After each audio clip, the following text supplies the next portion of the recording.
ꯑꯩꯈꯣꯏꯒꯤ ꯍꯧꯖꯤꯛ ꯇꯥꯗꯨꯅꯁꯨ ꯂꯩꯔꯕ ꯑꯩꯈꯣꯏꯒꯤ ꯃꯅꯤꯄꯨꯔꯁꯤꯗ ꯀꯔꯤ ꯀꯔꯝꯕ ꯏꯁꯨ ꯊꯣꯛꯏ ꯍꯥꯏꯕꯁꯤ ꯃꯌꯥꯝꯁꯨ ꯍꯦꯟꯅ ꯈꯪꯅꯔꯕ ꯑꯃꯗꯤ ꯄ꯭ꯔꯖꯥꯁꯤꯡꯅꯁꯨ ꯋꯥꯕꯒꯤ ꯉꯝꯈꯩ ꯂꯩꯇ꯭ꯔꯕ ꯍꯥꯏꯕ ꯇꯥꯔꯦ ꯑꯣꯖꯥ ꯅꯍꯥꯟ ꯊꯣꯛꯈꯤꯕ ꯑꯩꯈꯣꯏꯒꯤ ꯇ꯭ꯔꯣꯉꯥꯎꯕꯤ ꯊꯧꯗꯣꯛꯁꯤ ꯉꯁꯤ ꯐꯥꯎꯕꯗ ꯑꯩꯈꯣꯏ ꯆꯞ ꯆꯥꯕ ꯄꯨꯊꯣꯛꯄ ꯉꯝꯗ꯭ꯔꯤ ꯑꯃꯅ ꯑꯃ ꯍꯥꯏꯕ ꯁꯤꯅ ꯁꯤꯅꯤ ꯁꯨꯃꯥꯏꯅ ꯇꯧꯔꯒꯗꯤ ꯁꯥꯐꯒꯅꯤ ꯍꯥꯏꯕꯒꯤ ꯈꯟꯅꯕ ꯉꯥꯛꯇꯅꯤ ꯇꯧꯕꯇꯕꯨ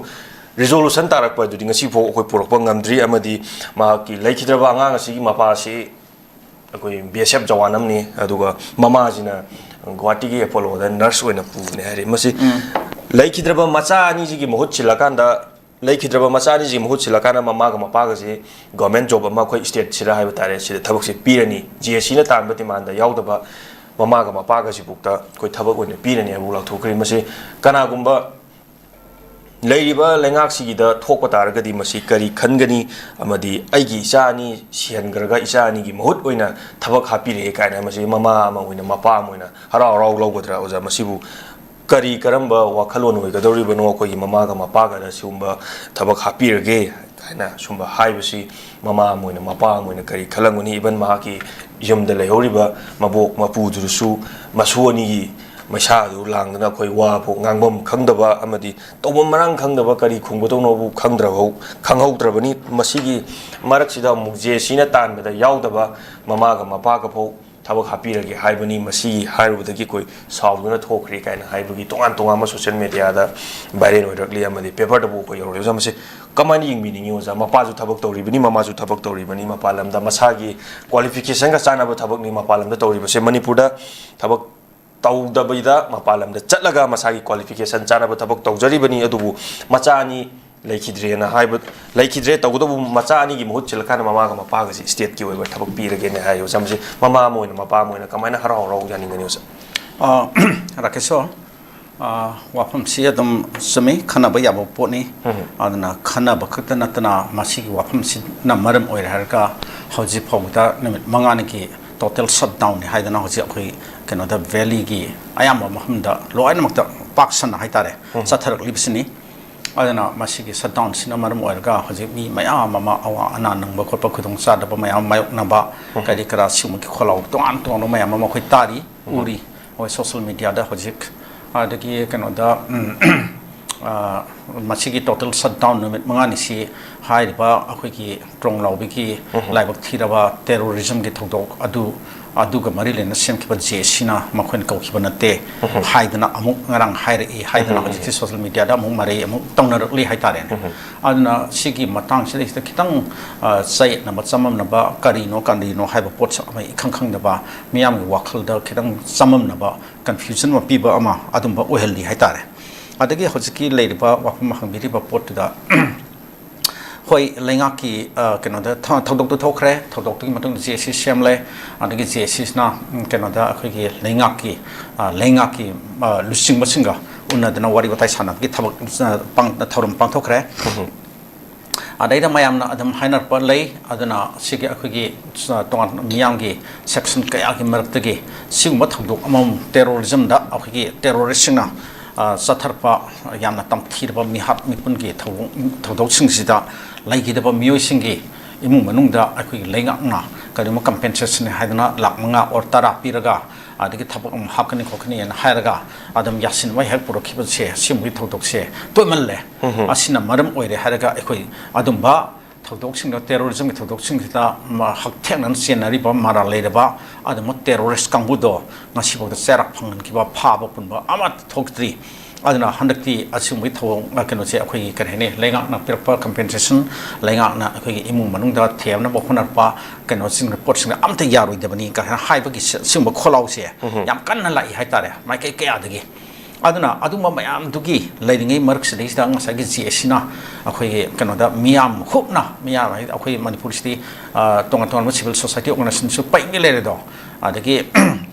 ꯑꯗꯨꯅ ꯃꯥꯅ ꯊꯣꯛꯄ ꯀꯔꯤ ꯍꯥꯏꯅꯤ ꯑꯩꯈꯣꯏ ꯌꯥꯅꯤꯡꯗꯕ ꯐꯣꯡꯗꯣꯛꯄꯒꯤ ꯄ꯭ꯔꯣꯇꯦꯁ ꯃꯨꯚꯃꯦꯟꯠꯁꯦ ꯃꯈꯜ ꯀꯌꯥꯒꯤ ꯊꯣꯔꯛꯄ ꯍꯥꯏꯇꯥꯔꯦ ꯑꯗꯨꯅ ꯑꯁꯤꯒꯨꯝꯕ ꯄ꯭ꯔꯣꯇꯦꯁ ꯃꯨꯚꯃꯦꯟꯠꯁꯤꯡꯁꯤ ꯁ꯭ꯄꯤꯌꯔ ꯍꯦꯗ ꯇꯧꯅꯅꯕ ꯑꯩꯈꯣꯏꯒꯤ ꯂꯤꯗ ꯇꯧꯅꯅꯕ ꯑꯗꯨꯝꯕ ꯆꯞ ꯆꯥꯕ ꯀꯩꯅꯣ ꯑꯃ ꯒ꯭ꯔꯨꯞ ꯑꯃꯈꯛ ꯑꯩꯈꯣꯏꯒꯤ ꯂꯩꯇꯕ ꯍꯥꯏꯇꯥꯔꯦ ꯑꯗꯨꯅ ꯒ꯭ꯔꯨꯞꯁꯦ ꯈꯔ ꯑꯗꯨꯝ ꯊꯣꯔꯛꯄ ada ngasai JC haibatu ma lecture ko trong lau pigi ma adagi amuk akhoi tongan pa mic ki ani haitare loop mangana punsal laga semba akhoi frontal conglomeration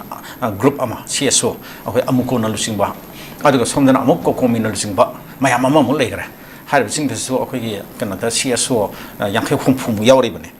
kokomi group te so aduna asmain tawna kokomi na lusingba akhoi mayam sina ama mu sangsilakpa amuko na lusingba mayam sina ama mu sangsilakpa JC na ama mu torpa simba mayam sigi marksida khidang akhoi miyam sigi markta confusion haitare ne aduna simba ama sulai aduke mathakta movement sidi solep lepna sum sangsilakpani na aduna adum mayam si adum ngaunar pa haitare adudagi ne hojik lai potse JC na haire ba potna akhoi di atmaina total numit mangani total shutdown lok thokibali ti na mo haire na haire adigi amuk sumaina sigma pot mayam sigi marksida ngasagi kanodana adole JC na lenga ka unaba haibsti mathauti adum tajaba haitare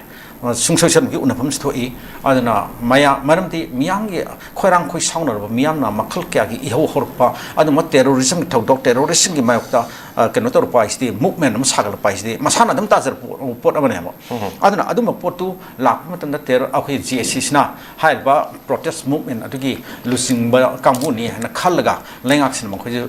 invite tawni haitare adugo mafam gi concern MLA gi kuthangda adana makhona lenga ki akhoi lusingba oibiriba honorable chief minister 𝐍𝐀𝐿 amasung home minister oibiriba akhoi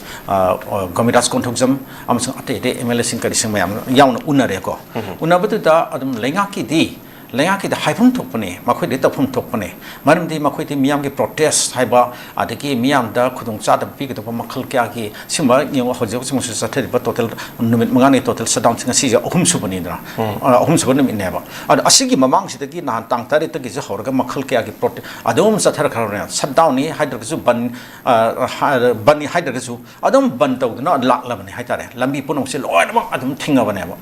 aduna aduna ngasai ki sna lenga ki site gi ti asimba khudung sa ha daba miyam pi ba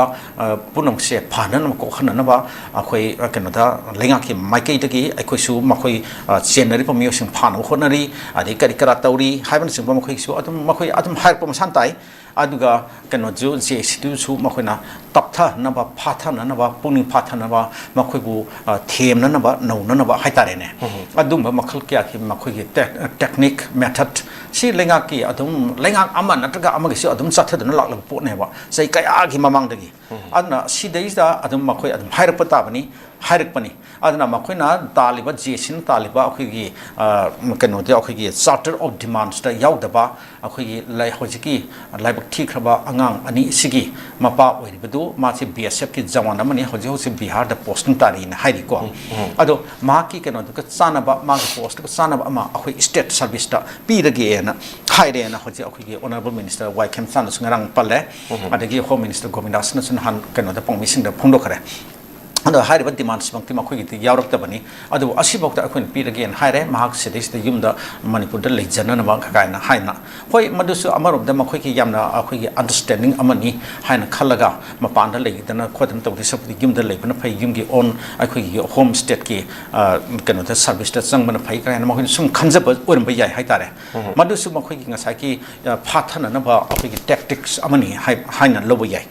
aduna asima pot leire aduga mama dusu laibak thirabi mama akhoi gi anga ani lekhitab gi awaba sekheng khanglebi mama dusu hojik ma chi nurse mani adunga hojik ta jora ke sona pan bi do ni got gi Apollo hospital da nurse una sub tawri na hari base adam hak su stage da manipur state stage da health services da ma adum sana ba ko ke no ma suitable post ma pi rage na haire na hai base amarum da ti kasu kai di na khaleba ma chi lenga ki site ki de tum haibum thok pane ba ado masmai haire har kan na khoi kano to na ba khona ba haidana kar hani taliba ate demand me am ti akhoi khangla ro have makti natte dana